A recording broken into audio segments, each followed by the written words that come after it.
Muy buenas noches, bienvenidos a Signo Pesos, la economía al alcance de su pantalla. Estos son los temas claves de hoy. El panorama de los combustibles líquidos, la gasolina, el diésel y muchos otros combustibles son fundamentales para la coyuntura actual en el país. El fenómeno del Niño, el crecimiento económico y el motor del turismo dependen en buena medida de esta industria. Analizaremos las cifras y lo que viene para el sector con Andrés Vitar, vicepresidente de Estrategia y Asuntos Regulatorios de la Asociación Colombiana de Petróleo. Las criptomonedas también pagan impuesto de renta. Muchas personas que invierten en estos activos virtuales creen que no se debe pagar impuesto de renta, pero la realidad es muy diferente. Les tendremos al experto Camilo Suárez, presidente de ASO Blockchain, para aclarar todas las dudas. Se avecinan cambios en las tarifas del aseo. La comisión que regula este servicio anunció modificaciones al cálculo tarifario por la recolección de basuras. Clasificar y reciclar generará menores tarifas. Les contaremos detalles.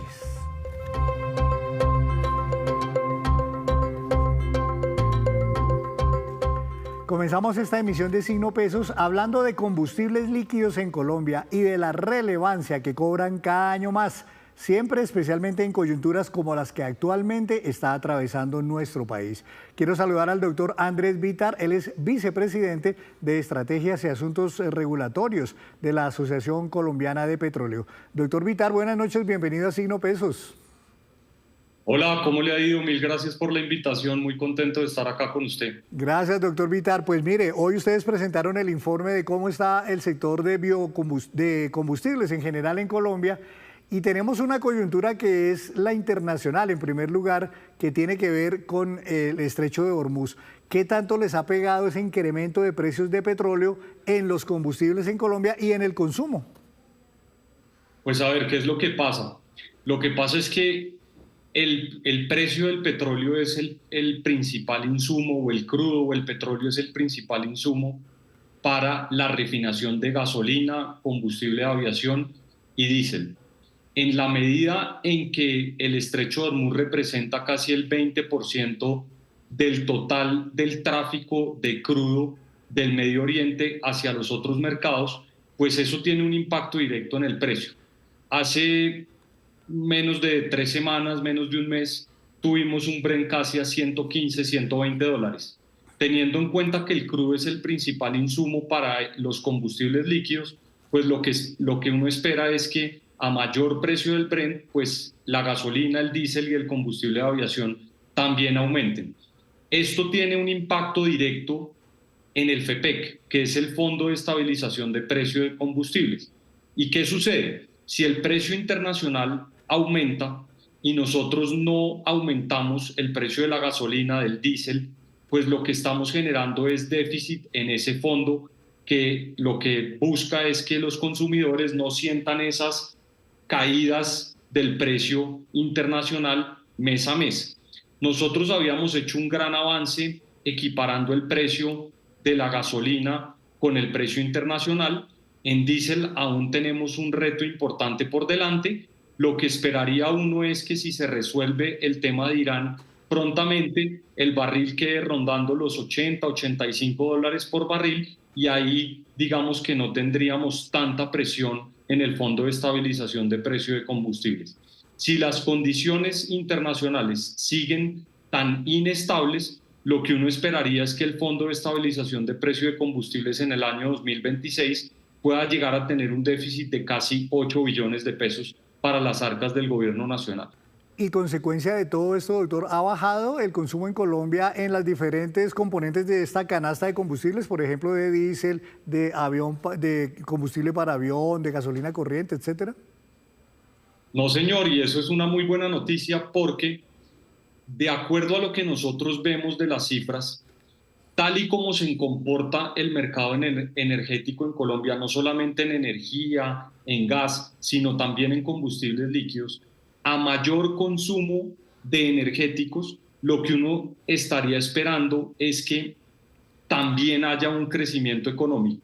Digamos que el consumo de energéticos refleja el estado de una economía.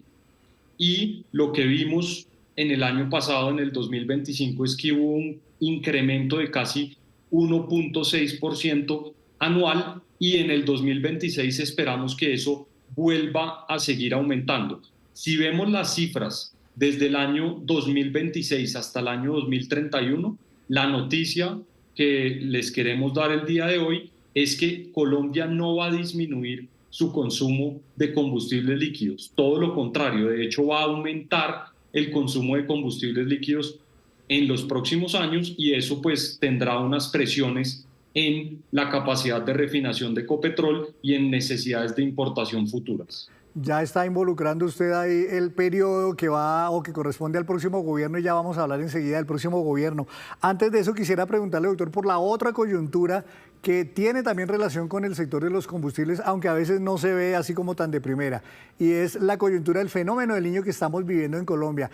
¿Qué aporte está haciendo, digamos, y puede seguir haciendo el sector de los combustibles en esta coyuntura de riesgo que estamos viviendo por el fenómeno del Niño y por todos los problemas que ya conocemos en el sector eléctrico? Mire, yo creo que acá el principal mensaje que queremos dar desde la asociación es el siguiente. Colombia es un país inmensamente privilegiado. No todos los países tienen la posibilidad de tener sol, viento, agua. Tenemos gas, lastimosamente recientemente perdimos nuestra autosuficiencia. Y adicionalmente tenemos petróleo y también tenemos dos grandes infraestructuras que son la refinería de Cartagena y la de Barrancabermeja. Muy pocos países en el mundo cuentan con todos los energéticos para su canasta energética. Específicamente en una coyuntura de fenómeno del Niño, los combustibles líquidos juegan un rol fundamental. El último periodo de fenómeno del Niño drástico que tuvimos en el año 2016, solamente el sector de combustibles líquidos generó el 9% del total de la energía de Colombia, de la energía eléctrica me refiero. Y lo que esperamos es que a finales de este año y principios del año 2027, donde vamos a ver los periodos de sequía más grandes, el diésel pueda llegar a suplir las necesidades de energía eléctrica en Colombia. Pero para que eso pase o para que eso suceda, tenemos que prepararnos desde ya. ¿Por qué? Porque normalmente el diésel se utiliza en un 2 o un 5% para la generación eléctrica. Llevarlo hasta el 9% implica casi subir la demanda de diésel en un 30%. Y hoy la refinería de Cartagena y de Barrancabermeja llegaron a su tope de refinación en materia de diésel, por lo que tenemos que acudir a las importaciones de diésel con tiempo. ¿Por qué? Porque los mercados internacionales están convulsionados y porque el país requiere de una logística para bajar el diésel desde Cartagena, que está el puerto de importación, hasta el interior del país en donde están las térmicas. Entonces aquí el mensaje es muy claro y es que el diésel puede ayudarnos a pasar esta crisis de fenómeno del Niño que ya estamos viviendo y que esperamos se arrecie en los próximos días. ¿Hoy el sector privado está importando ya combustibles o eventualmente la petición que le están haciendo o la propuesta al próximo gobierno, al nuevo gobierno que está ya por comenzar, sería que precisamente autoricen al sector privado para que pueda traer combustibles por su cuenta al país? Correcto, entonces una de esas grandes propuestas que tenemos es poder clarificar cuáles son las reglas de importación al interior del Fondo de Estabilización del Precio de Combustibles. Como está funcionando hoy en día, el único que puede hacer esas importaciones en un escenario de subsidio en el FEPEC es Ecopetrol. ¿Y por qué? Básicamente porque el gobierno únicamente devuelve esos dineros casi que pasados un año. Lo que requerimos es modificar ese FEPEC y abrir las importaciones, clarificando cuáles van a ser las reglas de juego para los distintos actores del sistema, como lo son los distribuidores mayoristas. Y la otra petición o propuesta que le lanzan ustedes al nuevo gobierno es un tema que se llama reservas estratégicas, algo que por ejemplo en Estados Unidos y en muchos otros países desarrollados ya es, digamos, algo que todo el mundo lo entiende. En Colombia, ¿por qué requerimos también tener reservas estratégicas de, no sé si usted se refiere a hidrocarburos o también a combustibles ya refinados? En el mundo funciona de varias maneras. Hay países que tienen reserva estratégica con almacenamiento de gas, hay otros países que tienen reservas estratégicas de crudo y hay otros países que tienen reservas estratégicas de productos refinados. El Ministerio de Minas y Energía ya avanzó sustancialmente en una propuesta para avanzar en lo que se denominan los almacenamientos estratégicos. Lo que nos hace falta es que el gobierno entrante defina la operatividad y la remuneración de estos almacenamientos. ¿Esto qué permite básicamente? Y es que si, por ejemplo, vivimos una disrupción en la demanda que puede ser por un paro en alguna de las principales carreteras del país, o por ejemplo que haya una falla apenas normal en la operación de alguna de las refinerías, nosotros tengamos tanques de almacenamiento que permitan que los 365 días del año Colombia cuente con esos tres combustibles líquidos que son esenciales para el ejercicio de derechos fundamentales. Entonces, básicamente eso es lo que falta, vamos muy avanzados en eso, falta que el gobierno defina esa remuneración y la operatividad para que avancemos juntos. ¿Y ya han tenido oportunidad de sentarse a dialogar con quienes van a manejar este tema en el nuevo gobierno, eventualmente la nueva ministra de Minas y Energía o alguno de los altos funcionarios de ese nuevo gobierno para obtener respuestas sobre estas propuestas? La verdad es que hemos tenido unas conversaciones muy fructíferas con la ministra designada. Además, desde nuestro sector sacamos un comunicado apoyando esa designación, pues la ministra Noemí reúne todas las calidades que uno esperaría de una ministra de Minas y Energía. Y la verdad es que las puertas del diálogo están abiertas por parte del gobierno nacional entrante con los gremios y esperemos que podamos avanzar en esta agenda de reformas y de reactivación del sector de hidrocarburos rápidamente. Pues son muy buenas noticias entonces, doctor Vitar, las que usted nos entrega desde la Asociación Colombiana de Petróleos. Gracias, doctor Vitar, y bueno, lo volveremos a invitar para seguir echándole pues la mirada a la evolución de estos temas tan importantes para el país. Muchas gracias. Siempre a la orden y muchas gracias por la invitación. A usted, señor, muchísimas gracias y muchos éxitos en la ACP. Hacemos una breve pausa, pero cuando regresemos, espere, ¿qué reparos formuló la Contraloría General sobre el estado financiero de las universidades? Ya regresamos. Gracias por mantenerse conectado con Signo Pesos. Por estos días mucho se está hablando de la declaración de renta y también de los documentos que hay que alistar para cumplir con esta obligación. Pero hay inversiones que muchas personas están haciendo y no tienen claro si deben o no incluirlas en su declaración. Quiero saludar al señor Camilo Suárez, presidente de ASO Blockchain y CEO de la FinTech Burelo. Señor, muy buenas noches, bienvenido a Signo Pesos. ¿Cómo va? Un saludo, Henry, muchísimas gracias. Muy alegre de poder compartir aquí en el programa con ustedes. Doctor Camilo, muchas gracias. De acuerdo con las cuentas de ustedes que son expertos en esto, ¿qué tantos colombianos están ya metidos en este mundo de las inversiones en criptomonedas, en todas sus categorías? Bueno, realmente la cifra oficial es difícil obtenerla porque recordemos que las criptos se pueden usar de manera descentralizada y centralizada. Pero sí hay unas métricas muy cercanas que dicen que más de 6 millones de colombianos usa o ha usado criptoactivos en Colombia. Pues es una cifra bastante importante. De hecho, sí, en los estudios internacionales se refieren a Colombia como uno de los países en Latinoamérica con mayor interés, digamos, por este mundo. Está también muy de moda dentro de ese mundo de las criptos invertir en lo que ahora se llaman dólares digitales, los stablecoins que ustedes denominan. Esto, ¿por qué está tan atractivo, digamos, en Colombia y en el mundo entero tener este tipo de criptoactivo? Claro que sí, vamos a aclarar un poco el tema. Digamos que cuando hablamos de stablecoin, en español hablamos de monedas estables. Las monedas estables son monedas que su precio equivale a una moneda fiat o una moneda de algún país. Por ejemplo, Tether, que es la criptomoneda más usada en dólares digitales del mundo, su precio es igual a $1 estadounidense. Entonces, al ser una stablecoin, quiere decir que su precio no fluctúa por el mercado, sino que está anclado al precio de una divisa, en este caso el dólar estadounidense. ¿Por qué se ha vuelto tan popular, Henry?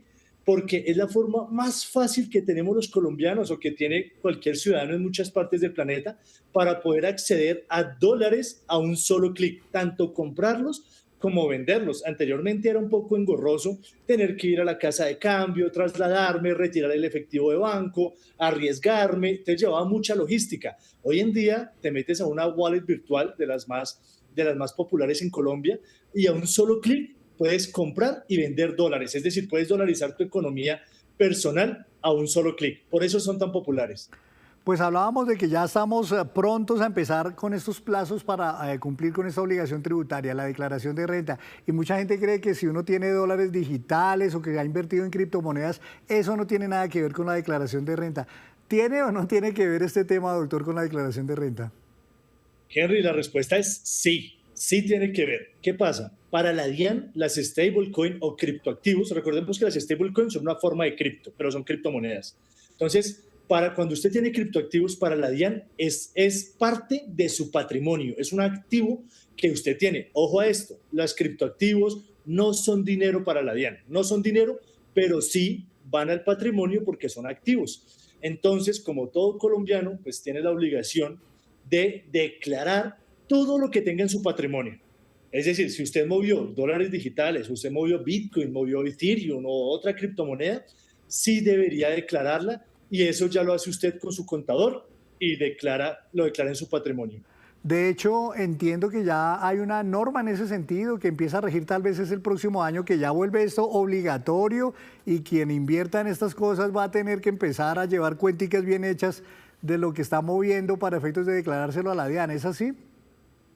Así es, Henry. Eso pasó el año pasado, la DIAN de regalo de Navidad. El 24 de diciembre nos regala la resolución 240, donde ya obliga a todos los proveedores de activos digitales o a todos los proveedores de criptoactivos a tener que informar, reportar los movimientos de sus usuarios de dinero pesos a criptoactivos o de criptoactivos a pesos colombianos o de cripto a cripto o cualquier cosa que toque cripto, ya lo obliga a reportar la información, pero la obligación es para los proveedores de activos digitales. Ellos son los que deben proveer la información a la DIAN. Pero eso quiere decir una cosa, que si yo, por ejemplo, invierto en Bitcoin, vamos a suponer, o en dólares digitales, en una plataforma que no esté en Colombia, aún así ellos le van a tener que reportar a la DIAN. O sea, yo no voy a poder ocultarle este tipo de inversiones a la DIAN.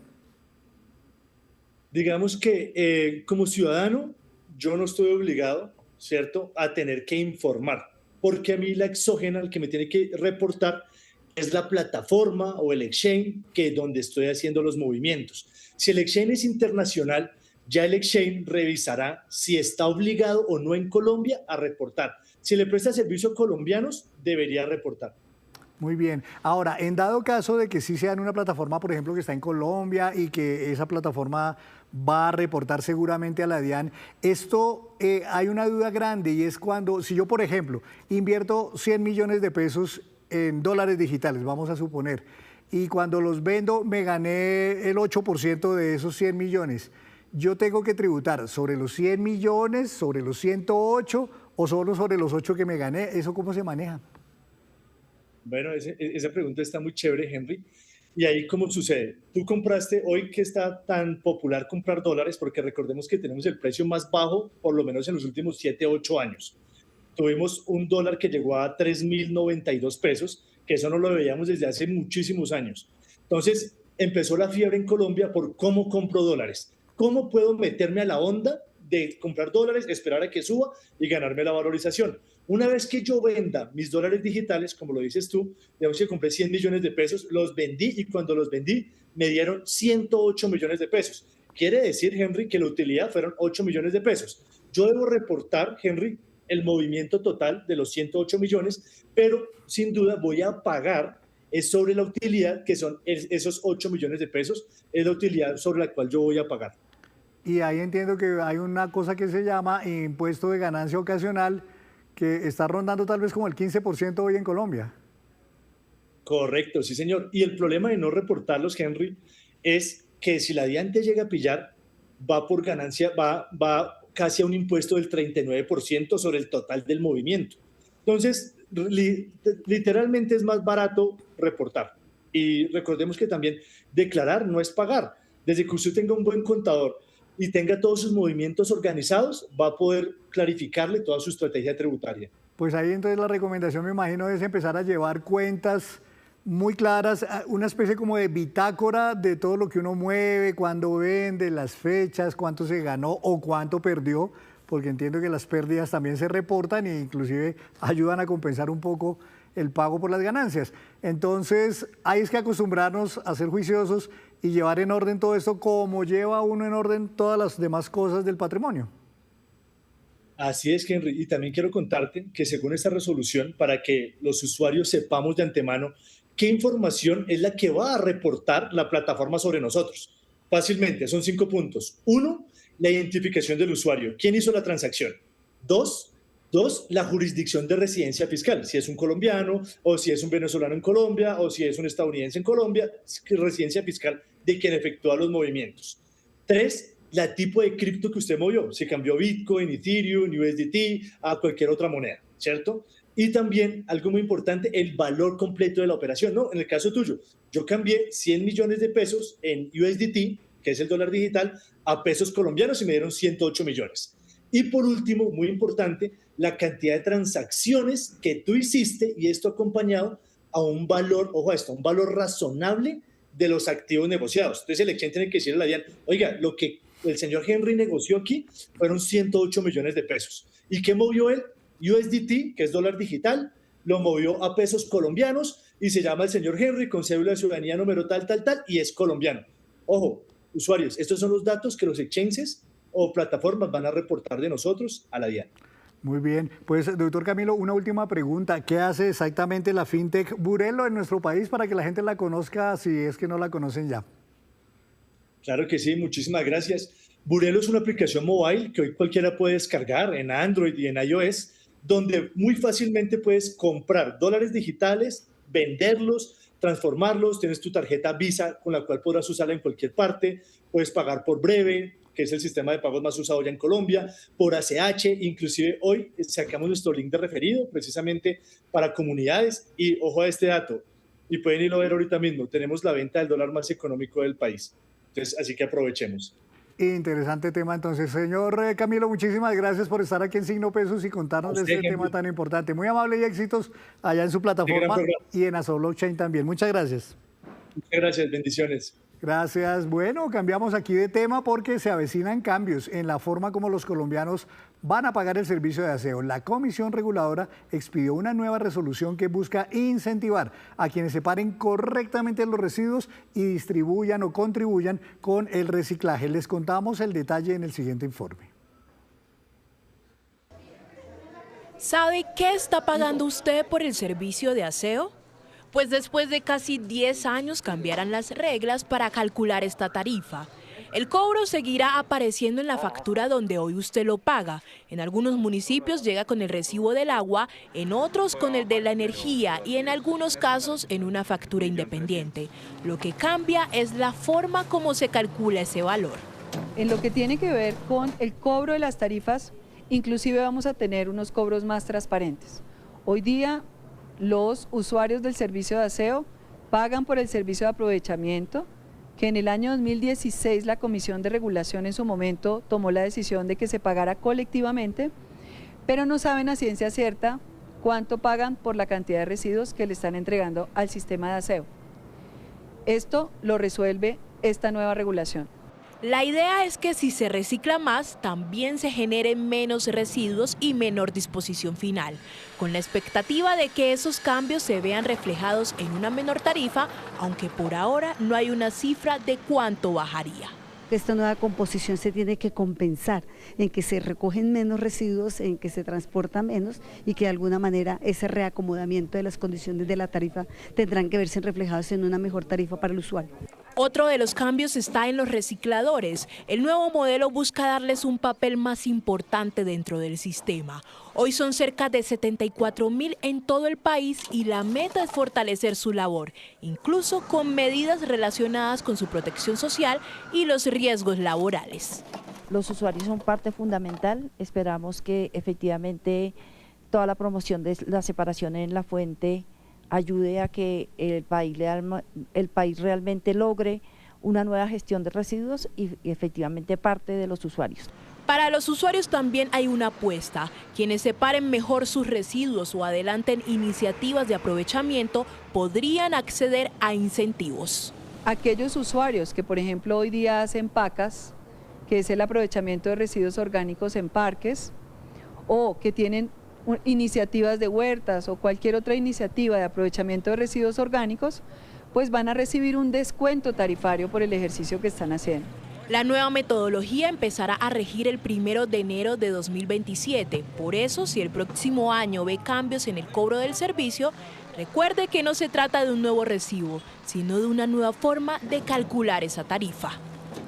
Y en un foro sobre educación superior, la Contraloría General expuso los principales retos que enfrentará el nuevo gobierno en esta materia. Las barreras de acceso y la sostenibilidad financiera figuran entre los desafíos más urgentes de este sector. A pocos días del cambio de gobierno, el panorama en el que está la educación superior en Colombia es clave. Según la Contraloría, fueron varios los hallazgos relevantes a tener en cuenta. Ver con preocupación cómo cayó la tasa de matriculación en el sector privado y cómo subió relativamente en el sector oficial. Tuvimos un cambio, digamos, ahí en el esquema, no sé si también obedeciendo a esquemas de tipo financiero. Ver con preocupación cómo cayeron todos los niveles de créditos en el ICETEX en el 2025. La caída en la asignación de créditos del ICETEX comparado 2021 contra 2025 es de más del 80% en lo que cayeron la cantidad de créditos. Durante el encuentro también se habló de la sostenibilidad financiera de las universidades públicas. Los hallazgos son claros. Solo una de las 34 universidades públicas del país es financieramente autosostenible. El 50.1% de sus ingresos proviene de aportes nacionales y el 97%, óigase bien, el 97% de las instituciones no logra sostener su operación con recursos autogenerados. Esto no refleja una mala administración, sino una rigidez estructural del modelo de financiación. El viceministro de Educación Superior del gobierno entrante, Camilo Noguera, habló de los 3 pilares sobre los que trabajarán. Sí es cierto que hay unas problemáticas muy urgentes, inmediatas, unos incendios que debemos apagar, pero también es cierto que ha habido una serie de trazos importantes que debemos construir. ¿Cuáles son esos incendios que usted menciona que de pronto han podido localizar? Hay unos incendios respecto a la sostenibilidad fiscal, a la cobertura y a la calidad. El control fiscal de la Contraloría también evidenció que entre el segundo semestre de 2022 y el primero de 2026 se presentaron 130 irregularidades por más de 176.000 millones de pesos, principalmente en contratación, asuntos contables e infraestructura educativa. Y antes de despedirnos los dejo con este dato. El siguiente es el top 5 de los países que más lanzamientos de cohetes al espacio han hecho en este año 2026. Estados Unidos con 109 lanzamientos, China 50, Rusia 10 y Francia 3. Pero escuche esto, de los 109 que Estados Unidos ha lanzado, la compañía privada SpaceX ha lanzado 90. Esta es la compañía privada del multimillonario Elon Musk. Y así terminamos por hoy. Los esperamos en nuestra próxima emisión con toda la información económica que usted necesita saber. Esto es Signo Pesos, la economía al alcance de su pantalla. Feliz noche para todos.